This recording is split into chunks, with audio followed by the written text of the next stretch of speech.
everyone, good evening. I'm Chief Meteorologist Darrell Whittinger from the Central Oregon Daily Weather Center. Today, it's already been much cooler than 24 hours ago. Temperatures have dropped between 4 and nearly 15 to 16 degrees cooler than it was on Sunday, and that's because of a weak cold front that's been rolling through the region. Now, we are going to be in an active weather pattern through Tuesday, and even more changes are expected as we go forward, especially starting on Wednesday. The forecast is going to shape up to be gorgeous just before our next system, Thursday and Friday. So a quick look at our weather headlines and the rest of your most reliable forecast. We're going to be taking a deep dive into what you can expect, what's been going on, what's going to happen the next couple of days, and the rest of the 7-day planner. And there are a couple of those headlines for you. Chilly days and cold nights continue for a little while longer with more showers on Tuesday, and by the middle of this week, tons of sunshine expected with clearing on Wednesday, but it's going to be a short-lived ridge of high pressure. Now, that's going to allow temperatures to get much warmer than they should be for this time of the year. We're talking another round of highs in the 70s before our next system rolls in, and that's going to be late on Thursday, going through Friday and into this weekend. So several big changes happening quickly across the high desert. Now today, we've already had off and on showers. Some clearing has already taken shape across the Tri-County area, and through tonight, we're still looking at internet clouds and a few light showers before this latest system really fizzles out, and then the next one rolls in tomorrow. But when we look at roads, we have more shadows on the ground for some of us than others, but we don't have too much in the way of snow at all. It's mostly been liquid, and that's because temperatures, even though it's been a little cooler than average for this time of the year, topped out in the 50s with some 40s on the map.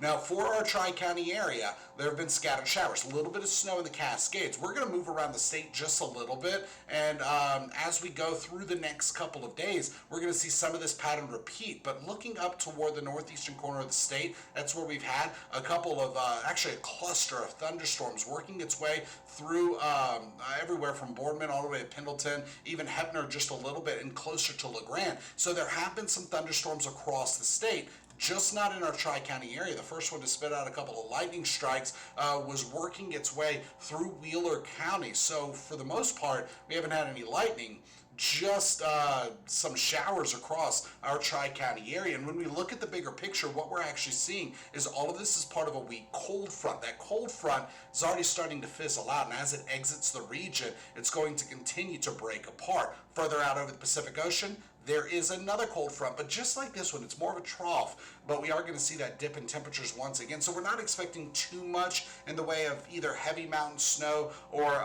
torrential downpours across the high desert, but more showers are expected. Winds are going to be gusty for many of us, and satellite and radar show that with the big picture. What we're actually looking at here is satellite, and it's infrared satellite, and we put a enhancement on it just so we can see the cloud tops a little bit brighter. We've already had some spots where there's been quite a bit of clearing over the Tri-County area.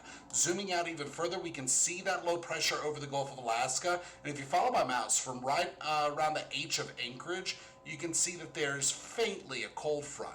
And that's what pushes through the area tomorrow. There's another area of low pressure out over the Pacific Ocean, but for the most part, we have these back-to-back fronts. So one today, the one tomorrow, just before we get a ridge of high pressure built into the region, and that high is currently off the California coastline. That's what peaks into the Pacific Northwest for a couple of days. So we have clearing Wednesday, and then by Thursday, that warming trend continues, and temperatures are peaking in the 70s of that warming trend, peaking for that warming trend in the 70s. But for the most part, our forecast model shows those two systems, and there is a little bit of activity happening over the Pacific Ocean right now that's not quite developing. It's not quite taking shape at the moment. So we're going to focus on those two weak fronts, the one today and the one tomorrow. So there's a little bit of snow in the Cascades, not putting too much on the ground. Actually, a couple different forecast models are showing some different numbers, and I'll show you two of them here through the next couple of minutes. And then by Tuesday, during the late morning and midday hours, we start to see more showers. And that's just going to be scattered rain. The mountains really absorb a lot of that moisture, but some of it does make it through, and a little bit of snow continues to accumulate through the highest elevations. Then by Tuesday night, we start to clear out a lot. And then by Wednesday, that high pressure builds into the region. Now, a couple different things are happening. First, high pressure is building into the region. Winds just at a light breeze. Tons of sunshine already allowing for even more warming. And then if you look all the way to the left side of the screen, you can see the tail end of a warm front. And the tail end of that warm front is going to brush the coastline, but that warmer air mass builds into the region as well. So it's going to assist our temperatures in climbing a little bit more. And then through Thursday, we're actually topping out in the 70s with a few 60s on the map just before our next system rolls in. So even at 2 p.m., those showers right along the crest of the Cascades and further west, and then that rain moves into the Tri-County area. Going further past that, we reset just a little bit, but going past that, our long-range forecast model, also known as the GFS, it actually shows some showers through our Tri-County area Thursday. By Friday, in and out cover is expected, and by Saturday, Friday night going into Saturday, a few flurries are going to be possible, and really by Saturday, that next ridge of high pressure really starts building into the region, and Sunday brings more sunshine than clouds. So not only are we looking at a couple different chances of rain, one tomorrow and another one Thursday, Friday, with a few lingering wintry mixed showers Saturday morning, but another warm-up is expected. So we have roller coaster temperatures, multiple chances of precipitation, and each one of those systems is going to bring another round of stronger winds. And then by the beginning of the next week, that long-range forecast model actually shows that we are looking at the potential of more in and out clouds. But between now and Wednesday at 11 p.m., we're just looking at showers in the lower elevations. Now, I think this forecast model is overdoing it. It has been doing that. It's a high-resolution one. It's been doing that all season long, all winter long. It's showing 6 to 9 inches through the Cascades. We're going to look at a different model as well, just to show you a little bit of the variance. And this one has been a little more on point as we have gone through this winter. So by 7 a.m. Tuesday, most of us still getting wet and a little bit of snow in the mountains. And then through the next couple of days when we get that warm up and that sunshine all the way until Thursday at 11 a.m. I'm not looking at too much in the way of additional precipitation until you hit the Cascades. That's where there's a little bit more mountain snow. But this one's showing trace to maybe 4 inches, and that 4 inches at the peaks of the tallest mountains. And then Thursday afternoon is when the next system starts to roll in, bringing even more showers and then more mountain snow by the time we're getting to the end of the work week. Let's talk about winds though, because winds have been strong today. Gusts here in the last 30 minutes or so, hour or so, have been those gusty conditions are coming out of the west, and gusts are topping out between 22 and 31 miles per hour. So we have some pretty strong winds, and that's also indicative from back on the enhanced satellite and pressure map where we saw those tight isobars. And we're looking at that continuing here through the rest, the next couple of days, but calming overnight. So current wind speeds are between 15 and 25 miles per hour, still coming out of the west. And when we just focus on what we've seen and what we're going to see tonight, through the day today, it did get gusty for many of us from about noon until now.